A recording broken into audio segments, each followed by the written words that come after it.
It's time for the news. In today's top stories here in Algeria, a special red alert for strong winds has been issued that is expected to affect large areas of the country in the next 24 hours. The senior advisor to the U.S. President for Africa, Arab Affairs and the Middle East, Massad Boulos, has stressed the strength of Algerian-American relations and the commitment of both countries to a more peaceful and prosperous future. UNICEF has said that nearly 2.5 years of Zionist attacks on education in Gaza have placed an entire generation at risk, announcing the launch of the largest emergency education efforts in the world.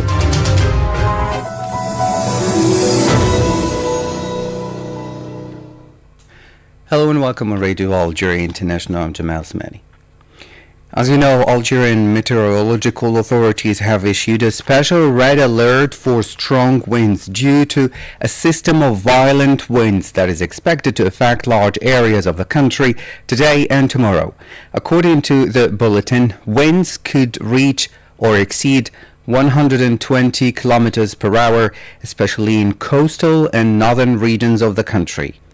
In view of the phenomenon, the Ministry of Education announced the suspension of classes today and tomorrow in 52 of the country's 69 provinces, covering all levels of education. This measure is being taken as a precaution to protect students and school staff from the risk of accidents due to strong winds and possible structural damage. The civil defense has also urged the population to avoid unnecessary travel, stay away from windows, trees and power poles, and prepare for possible power cuts, suggesting the use of alternative lighting that does not depend on electricity. In addition to closing schools, authorities have suspended activities in outdoor leisure places or spaces, or recommending that families postpone events and gatherings in parks, beaches and open areas where the risk of high winds and possible flying objects is greater. The same recommendations include limiting road travel to situations of strict necessity. The most adverse conditions are expected to occur from today until early Thursday morning, with intense and continuous gusts on the coast and in affected inland areas, which could cause service disruptions and affect social normality during this period. Due to these unusual conditions, the Algerian airline Air Algérie announced in a press release the cancellation of several flights scheduled for Wednesday. Algeria is currently facing very strong winds reaching up to 120 kilometers per hour. According to official weather warnings, this wind speed is considered extremely dangerous as it is on the threshold of what is known in meteorology as hurricane force winds. In practice, this means that the winds are strong enough to cause significant material damage and put people's safety at risk. Now, the senior advisor to the U.S. President for Africa, Arab Affairs and the Middle East, Mr. Massad Boulos, has highlighted in Algiers the strength of Algerian-American relations, reiterating the shared commitment of the two countries to work for a more peaceful and prosperous future. In a statement to the press after the meeting granted to him by President Abdelmadjid Tebboune, Mr. Boulos praised Algeria's hospitality and highlighted discussions on strengthening cooperation, promising peace and expanding trade relations. إنه لشرف عظيم لي أن أعود إلى الجزائر. It is a great honor for me to return to Algeria and once again experience the warm hospitality for which the Algerian people are known. I would like to express my gratitude to President Tebboune for the opportunity to engage in another rich and constructive discussion. Together with President Tebboune, I affirmed our shared commitment to strengthening our cooperation, particularly regarding the promotion of peace and addressing security and regional concerns. We also recognize the significant potential to expand our trade relations based on the solid foundations of economic cooperation between our two countries. Mr. Boulos met with Algerian officials to discuss peace, stability and commercial partnerships, highlighting strong U.S.-Algerian relations. وقبيل هذا اللقاء سنحت لي الفرصة للقاء. Prior to this meeting, I had the opportunity to meet with the Minister of Foreign Affairs, Mr. Ahmed Attaf, to discuss our joint efforts to support peace and stability, including in the Sahel region. We also met with the Minister of State in charge of hydrocarbons and mines, Mr. Mohammed Arqab, to explore new prospects for commercial partnership and how the United States and Algeria can work together for mutual benefit. This visit has strengthened my confidence in the strength of American-Algerian relations and in our shared commitment to achieving a more peaceful and prosperous future for our countries and for the region. Thank you. لبلدينا وللمنطقة وشكرا. That was the senior advisor to the U.S. President for Africa, Arab Affairs and the Middle East, Mr. Massad Boulos. Now, the president of the France-Algeria Association, Ms. Ségolène Royal, has called in Algiers for a new era of Algerian-French cooperation based on historical truth and the restitution of archives, stressing mutual respect. More on the visit with Masoud Sharfi. In a statement to the press following the reception granted to her by the President of the Republic, Mr. Abdelmajid Tebboune, Ms. Royal said she was honored and stressed dialogue based on mutual respect, Algeria's economic and cultural potential, and the duty to rebuild Franco-Algerian friendship for younger generations. Je suis très honorée de l'audience que vient de m'accorder Monsieur le Président Abdelmajid Tebboune. I am very honored by the audience just granted to me by Mr. President Abdelmajid Tebboune, which demonstrates his willingness for dialogue, provided that respect and consideration are also present. I came to listen and to learn in two fields, economic creativity and culture, because the Association for Friendship between France and Algeria, which I chair, has been working for more than 60 years on developing dialogue, friendship, exchange, mutual understanding, and the search for shared perspectives. And precisely to build shared perspectives, and there are many, as I can see, the business leaders I met this morning told me about the considerable potential represented by the excellent training of employees and collaborators here in the country, their motivation, their desire to create and to succeed. This is why rebuilding friendship between France and Algeria is a duty we owe first and foremost to the younger generations on both shores who ask only to develop their projects together. Développer ensemble leurs projets. Ms. Royal called for an end to divisive rhetoric and urged respect for Algeria's national sovereignty and independent choices. Il faut faire reculer les postures politiciennes. It is necessary to put an end to political posturing, provocations, and divisive rhetoric on the part of those who do not want Algeria to move forward and who still do not want to acknowledge Algeria's national sovereignty, its diplomatic role in the world, its choice of non-alignment, and its full freedom to choose its alliances and its causes. As for me, I deeply respect this, and I hope that the French authorities will also eventually respect Algeria's national sovereignty. Nationale de l'Algérie. According to Ms. Royal, repairing friendship between Algeria and France is essential to build bridges of knowledge and respect. She called for the return of cultural property and archives,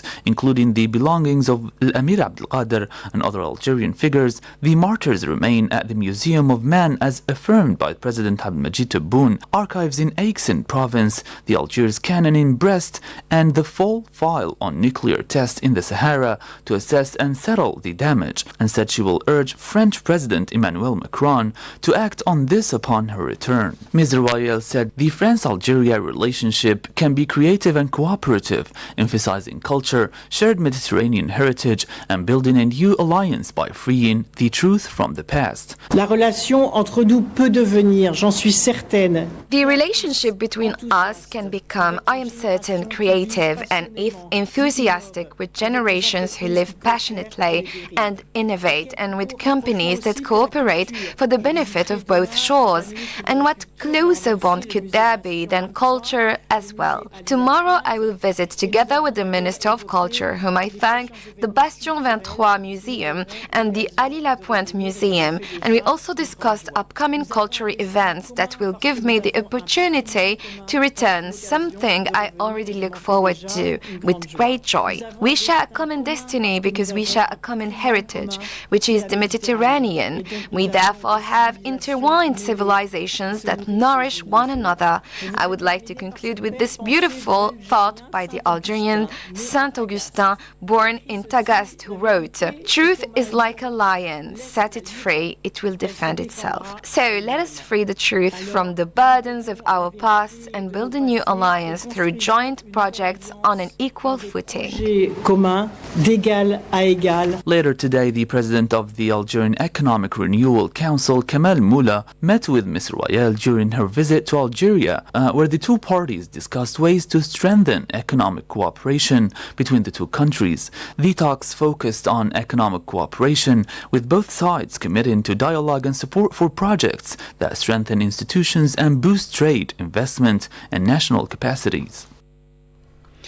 Prime Minister Mr. Saifi Gharaib has chaired the first session of the National Investment Council, which was dedicated to evaluating the National Investment Promotion Agency. Following the President's instructions, the Prime Minister chaired the first session of the National Investment Council. The meeting evaluated the National Investment Promotion Agency, reviewed its legislative implementation aimed to better meet investors' aspirations, and officially launched the preparation of the National Investment Strategy for medium and long-term investment promotion and guidance.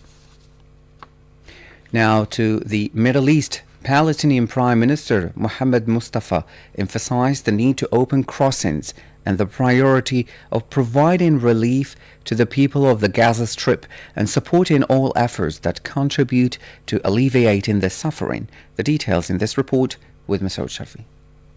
During the opening of the weekly cabinet session, the Palestinian Prime Minister affirmed Palestine's welcoming of any effort or action aimed at assisting and empowering the Palestinian people in a way that preserves the geographical, legal, and institutional unity of the West Bank and Gaza Strip in accordance with the international law, United Nations resolutions, and international agreements. In the same context, the cabinet called for advancing to the second phase of the ceasefire agreement in the Gaza Strip, including the full Israeli withdrawal from the Strip and the start of recovery and reconstruction, while warning against the danger of the occupation exploiting the agreement with fabricated pretext to escalate tension and obstruct its implementation. The cabinet denounced the repressive measures carried out by the occupation authorities against local and international institutions serving the Palestinian people in Jerusalem, foremost among them UNRWA, including the demolition of its offices and the lowering of its flags in its East Jerusalem headquarters, describing the actions as blatant assault on the rights of Palestinian refugees and a deliberate attempt to erase their identity. The cabinet stressed that the only solution to the Palestinian refugee issue is a just political resolution based on international law and relevant United Nations resolutions. It further approved the formation of a national team to follow up on the issue of missing persons, particularly in the Gaza Strip, ensuring comprehensive action to address the matter. Now, UNICEF spokesperson James Elder said nearly 2.5 years of Israeli attacks on education in Gaza have placed an entire generation at risk. Speaking at the United Nations regular midweek press briefing in Geneva, he announced the organization is working to expand education in the Gaza Strip as part of one of the largest emergency education efforts in the world. Today, UNICEF is scaling up learning in Gaza in one of the largest emergency learning efforts anywhere in the world. Our Back to Learning program is going to expand to include 336,000 children. Now, this is not a nice to have, it's an emergency. As many of you know, almost 2.5 years of attacks on Gaza schooling have left an entire generation at risk. 60% of school-aged children currently have no access to in-person learning. And of course, more than 90% of schools have been damaged or destroyed. Mr. Elder recalled that before the war, Palestinians in Gaza had some of the highest literacy rates in the world, adding that this legacy is now under severe attack. Before this war on children, Palestinians in Gaza had some of the highest literacy rates in the world. Education was a source of pride, resilience, and progress for generations. Today, that legacy is very much under attack. Schools, universities and libraries have been destroyed and years of progress have been erased. This isn't just physical destruction, it is an assault on the future itself. In the aftermath of this brutal war, rebuilding Gaza's schools, their education facilities and of course Gaza's universities must sit at the very top of Gaza's recovery agenda. Restoring education restores possibility. He emphasized that learning saves lives, noting that UNICEF's education centers provide safe spaces in areas that are often dangerous and insecure. Now, the Palestinian presidency has warned against the dangerous Zionist escalation in Palestinian cities, villages and refugee camps in the West Bank, citing the recent announcement to begin constructing a bypass road around the town of El Azariya. The details with Masoud Sharfi. The planned road aims to separate Palestinian residents, confine them to segregated routes, and prevent them from accessing main roads as part of the implementation of the E1 settlement project. Palestinian officials said the move would further entrench fragmentation, isolation, and severe restrictions on Palestinian movements throughout the occupied West Bank. The Palestinian presidency spokesperson Nabil Abu Rudaina affirmed that this dangerous policy pursued by Israeli occupation authorities in their war against the Palestinian people will undermine all international efforts to halt escalations. He held the occupation government fully responsible for the serious repercussions of this aggressive policy. Abu Rudaina called on the U.S. administration to intervene and compel the occupation authorities to cease these aggressive policies in order to ensure the success of President Trump's plan. He noted that the Palestinian leadership welcomed this step to end the war on the Palestinian people in the Gaza Strip and to stop the Zionist aggression in the West Bank, including Jerusalem, a move that is fully consistent with international law, UN Security Council resolutions, and international legitimacy. Still in the Middle East, the UN Security Council adopted Resolution 2813 for the final extension of the mandate of the UN mission to support the Hodeidah Agreement in Yemen until 31st of March, with 13 members in favor and 2 abstentions. The resolution, which was adopted and drafted by the United Kingdom, requests the UN Secretary-General to prepare, in consultation with the Yemeni parties, a transition and liquidation plan for the mission to begin transferring its remaining tasks to the Office of the Special Envoy of the United Nations to Yemen, and for the orderly and secure withdrawal of its personnel and assets. Now the chairperson of the African Union Commission, Mahmoud Ali Yusuf, has expressed concern over the deteriorating situation in certain regions of South Sudan, particularly in Jonglei State, calling for de-escalation and respect for the revitalized peace agreement.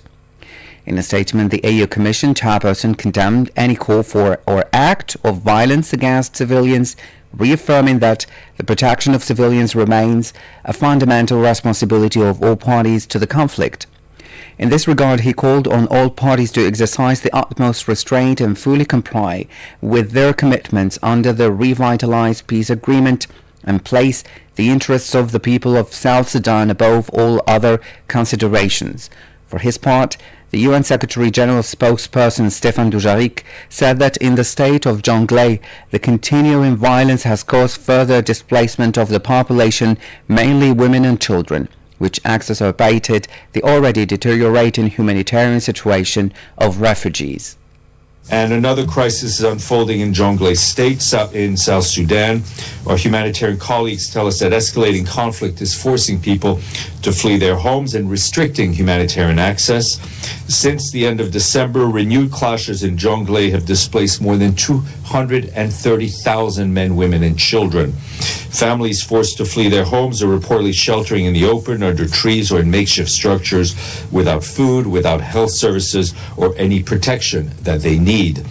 Most of these families are relying on already overstretched host communities. Many health facilities have been looted or been vandalized, resulting in some 115,000 people without any basic access to the most basic healthcare needs. That was the UN Secretary-General spokesperson, Stéphane Dujarric. You're still listening to Radio Algeria International. Stay tuned.